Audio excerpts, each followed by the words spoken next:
It is strange when you stop and really think about it. Every empire in history fought wars to defend territory, seize resources, or impose control. War was a means to an end, but the United States discovered something different.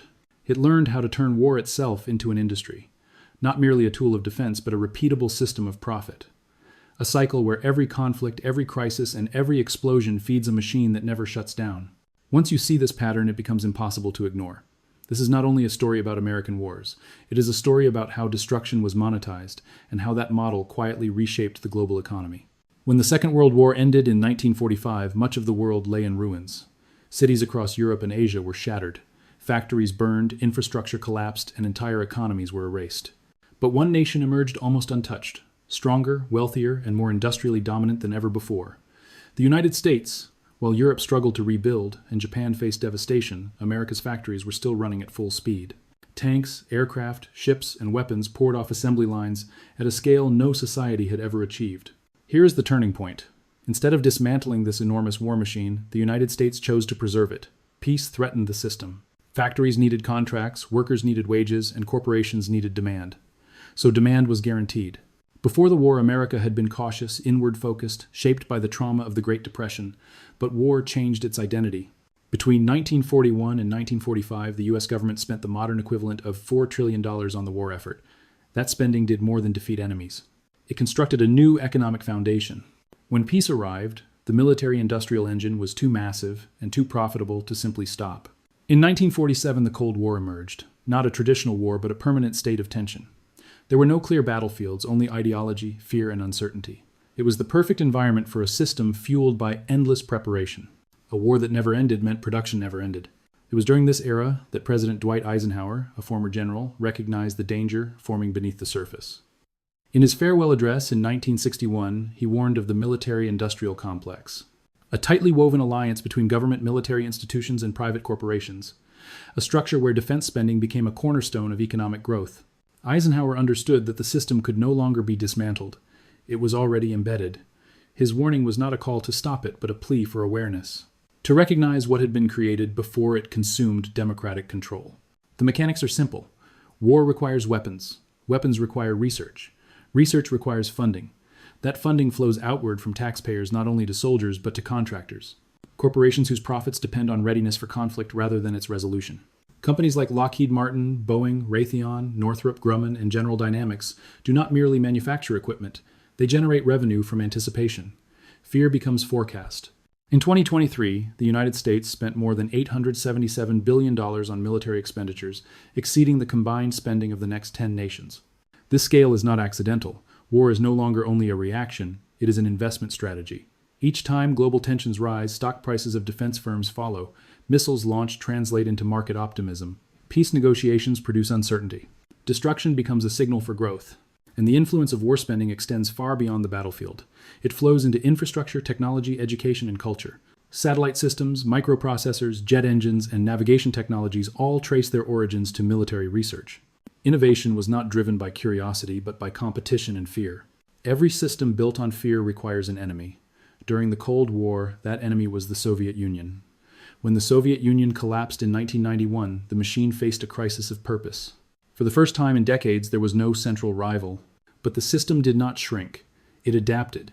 New threats were identified. New conflicts emerged. The structure survived because it no longer depended on a single enemy. It depended on uncertainty itself. Defense budgets declined. Production slowed. Share prices softened. For a short time, it looked like peace might finally interrupt the cycle. Then, September 11th, 2001 arrived. Overnight, the entire war apparatus restarted. Terror replaced communism as the perfect enemy. It had no borders, no surrender, and no expiration date. From 2001 to 2021, the United States spent more than $8 trillion on what was called the War on Terror. Much of that money never reached soldiers or civilians. It flowed instead to private contractors, consulting firms, technology giants, and outsourced military services. By 2010, private contractors outnumbered U.S. troops in Iraq and Afghanistan. They ran logistics, guarded convoys, trained forces, built infrastructure, and advised governments. War was no longer a campaign, it was a service model. Every strike produced paperwork. Every damaged city became a future project. Every exit created demand for surveillance, cyber defense, drones, and next-generation weapons. This is not theory, it is bookkeeping. Halliburton, once headed by Vice President Dick Cheney, received over $39 billion in contracts during the Iraq War alone. Lockheed Martin earned massive profits from the F-35 fighter jet, an aircraft plagued by delays and cost overruns now estimated at more than $1.7 trillion over its lifetime. Despite criticism, funding continues year after year. Why? Because production is spread across 45 states. Each factory represents jobs. Each job represents votes.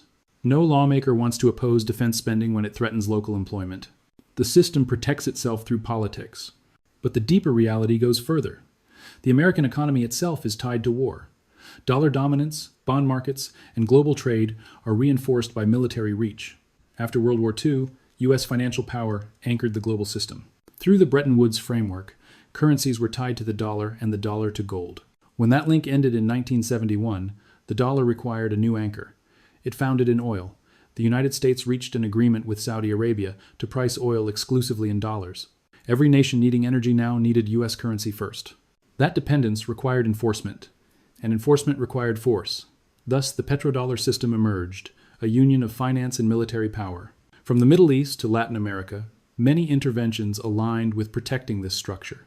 In 1953, Iran's Prime Minister Mohammad Mossadegh was removed after nationalizing oil. In 2003, Iraq's leader proposed selling oil in euros. Libya's Muammar Gaddafi promoted a gold-backed African currency before his regime collapsed. Different contexts, similar outcomes. War became both product and message, branded as freedom, exported as democracy. But beneath the language lay resource control and market access. Economists call this military Keynesianism. War spending is stimulus. When demand weakens, military budgets rise. It creates employment, contracts, and short-term stability. But bombs do not create value. They erase it. And erased value must be rebuilt. This ensures the cycle never ends. When the United States exited Afghanistan in 2021, the longest war in its history ended without victory. But profits continued. Defense stocks rose that same week. New contracts focused not on rebuilding but on future threats.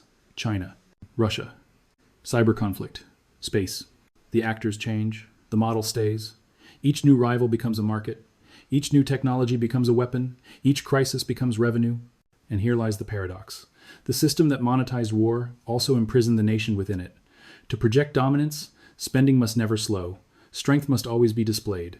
The Pentagon cannot fully audit itself. Trillions disappear without explanation, absorbed by complexity and secrecy. And yet Congress continues to approve new military budgets with little resistance. Why does this happen? Because in Washington, peace has no lobby, or at least none with influence. There is an old saying from the 1970s that still echoes today. It is dangerous to be an enemy of America, but fatal to be its ally. Many nations have learned this the hard way. Countries that once welcomed American bases or aligned themselves with U.S. strategy often find their futures bound to conflicts that stretch across decades. Vietnam, Iraq, Afghanistan, Syria, Ukraine, each war framed as necessary, each justified by words like freedom, democracy, and security, and each leaving behind destruction, debt, and enormous profits. War stopped being something to end. It became something to sustain. But this story is not about blaming one country. It is about recognizing a shift. The United States did not invent war. It refined it. It turned it into an industry. Scalable, repeatable, profitable. The 20th century began with nations fighting over land and borders. It ended with corporations competing for defense contracts. Today, even warfare itself has been outsourced. Drones, cyber tools, surveillance systems, information campaigns. Behind every one stands a corporation. Behind every corporation, shareholders, quarterly reports, stock prices. War is no longer disorder, it is managed revenue. And when an empire depends on endless conflict, the consequences become visible. An economy fueled by tension, markets that rise on fear, leaders who gain power from crisis, a population conditioned to see militarism as protection. The irony is stark. The country once known as the arsenal of democracy is now the most indebted nation on earth. It spends more to maintain global dominance than any empire before it. That spending is financed by debt. That debt survives on belief, and that belief is reinforced through culture and force. Conflict became a product, and the world became its consumer. But history never stays silent. Every empire that transformed war into profit eventually lost control of the price. Athens learned it.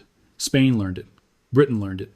Each expanded faster than its economy could sustain until debt, inflation, and fatigue pulled the structure apart.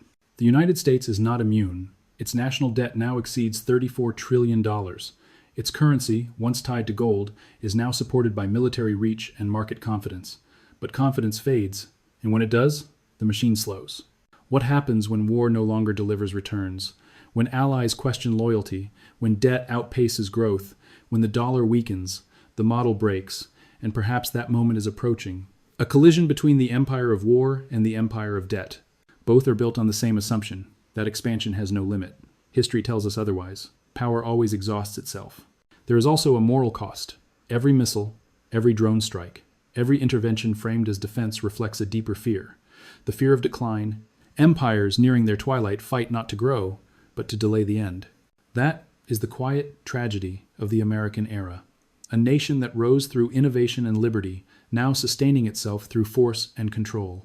One day, it may remember Eisenhower's warning that a society consumed by weapons risks forgetting peace. Because war treated as a business is still war, and every business faces a reckoning. Markets cool, debts accumulate, energy drains away. The system does not collapse in flames, it simply wears out. And when that happens, the world will have to recall what America once symbolized. Not domination, not endless conflict, but the possibility of peace. Because the answers are not hidden ahead of us. They have already been written behind us.